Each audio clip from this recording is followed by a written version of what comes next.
வெற்றி என்பது ஒரே நாளில் கிடைப்பது அல்ல. விடாமுயற்சியின் மூலமே நாம் வெற்றியை தக்க வைத்துக் கொள்ள முடியும்.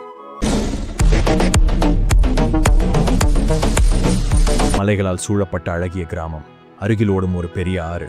காற்று மிதமாக வீசும். அந்த இடத்தில் ஒரு சிறுவன் இருந்தான். அவன் பெயர் ரவி. அவனுடைய பெரிய கனவு ஒரு சிறந்த சிற்பியாக வேண்டும் என்பதுதான். பழமையான கோவில்களின் அற்புதமான சிலைகளை பார்த்து மெய்மறந்து விடுவான். என்றாவது ஒரு நாள் என் கைகளால் இப்படி பெரிய ஒரு சிற்பம் செதுக்க வேண்டும் என்று உள்ளுக்குள் நினைப்பான். ஆனால் ரவி ஒரு வாழ்க்கை வாழ போராடும் குடும்பத்தில் பிறந்தவன். அப்பா விவசாயி, அம்மா வயலில் வேலை செய்யும் பெண். அதனால் ரவிக்கு பெரிய கலைஞர்களிடம் சென்று கற்றுக்கொள்வது சாத்தியமில்லை. ஆனால் ரவி ஒருபோதும் சோர்ந்து போகவில்லை. ஒரு நாள் ஆற்றருகே நடந்து செல்லும் போது ஒரு பெரிய பாறை கிடந்தது.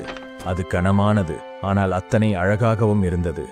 ரவி அதை பார்த்து, இதுதான் என் முதல் சிற்பம் என்று மனதில் முடிவெடுத்தான். ஆனால் ஒரு பிரச்சனை. அவனிடம் பழைய ஒரு கூர்மையான கற்கள் மட்டும் இருந்தன. சிற்பக்கலையின் ஒரு கருவியும் இல்லை. ஆனாலும் விடாது முயற்சிக்க துணிந்திருந்தான். காலை எழுந்தவுடனே கல்லை செதுக்கத் தொடங்கினான். பள்ளிக்குச் செல்லும் முன், இரவு உறங்குவதற்கு முன் அதையே செய்தான். ஆனால் கல் மிகுந்த கடினமானது. தினந்தோறும் செதுக்கிய போதும் ஒன்றும் மாறவில்லை. விரல்கள் விரிசல் கொண்டு இரத்தமாக மாறின. கிராமத்தினர் பார்த்து கேலி செய்தார்கள். ரவி, நீ பெரிய சிற்பி ஆகப் போகிறாயா? வாழ்க்கையை வீணாக்காதே என்று கூறினார்கள். ஆனால் ரவி ஒரு முறையும் தயங்கவில்லை. ஒரு நாள் அவனுக்கு தோல்வியுணர்ச்சி வந்தது. நான் எதற்காக போராடுகிறேன் என்று நினைத்துக்கொண்டு சோகமாக கடைத்தெருவில் வழியாக நடந்து சென்றான். திடீரென மழை பெய்தது. அவன் மழையில் நனைந்து ஒரு கடைக்குள் ஒதுங்கினான்.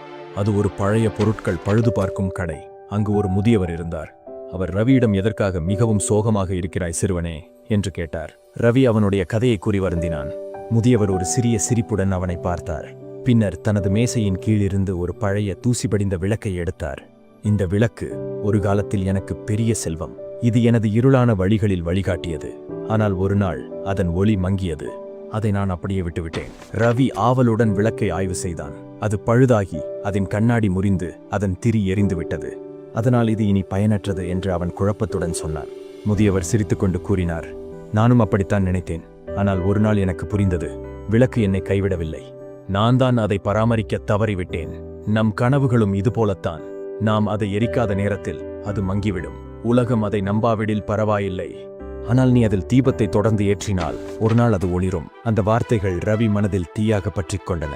ஒரு வருடம் கழிந்தது. ரவி தொடர்ந்து உழைத்தான். விரல்கள் கடினமானது, முதுகு வலியுடன் இருந்தது. ஆனால் மனம் உறுதியாக இருந்தது. ஒரு நாள் மிகுதியான கோபத்துடன் அவன் செதுக்கு கருவியால் ஒரு கடுமையான அடியை கொடுத்தான். அந்த பாறை உடைந்து விட்டது. அதன் உள்ளே மென்மையான பகுதி இருந்தது. இப்போது அதை எளிதாக செதுக்க முடியும். அவன் ஒரு உண்மையை உணர்ந்தான். வெற்றி என்பது திடீரென்று வருவதில்லை. அது கடினமான இடங்களை கடந்த பிறகு வருகிறது. மாதங்கள் கழிந்தன. ரவி ஒரு பிரம்மாண்டமான சிற்பத்தை உருவாக்கினான். அது சிங்கத்தின் சிற்பம். வீரம், வலிமை, விடாமுயற்சியின் சின்னமாக. கிராமத்தினர் அதை பார்த்து அதிர்ச்சி அடைந்தனர். சில மாதங்களுக்கு முன்பு அவனை கேலி செய்தவர்களே இப்போது வியந்து பார்த்தனர். புகழ்பெற்ற சிற்பிகள் கூட இது ஒரு மாபெரும் படைப்பு என்று பாராட்டினர். ஒரு நாள் ஒரு செல்வந்த வணிகர் கிராமத்துக்கு வந்தார். வணிகர், இந்த சிற்பத்தை யார் செய்தார் என்று கேட்டார். கிராமத்தினர், ரவி, கனவுகளை விடாமல் தொடர்ந்த சிறுவன் என்று கூறினார்கள். அந்த வணிகர் அவனை அழைத்து உலகின் சிறந்த சிற்பிகளிடம் பயிற்சி பெற வாய்ப்பு அளித்தார். அந்த நாள் முதல் ரவி ஒரு சாதாரண சிறுவன் இல்லை, ஒரு சிறந்த சிற்பியாகிவிட்டான். பல ஆண்டுகள் கழித்து ரவி பெரும் புகழ்பெற்ற சிற்பியானான். ஒரு சிறிய பையன் அவனை பார்த்து கேட்டான். சிறுவன், ஐயா, வெற்றிக்கான ரகசியம் என்ன என்று கேட்டான்.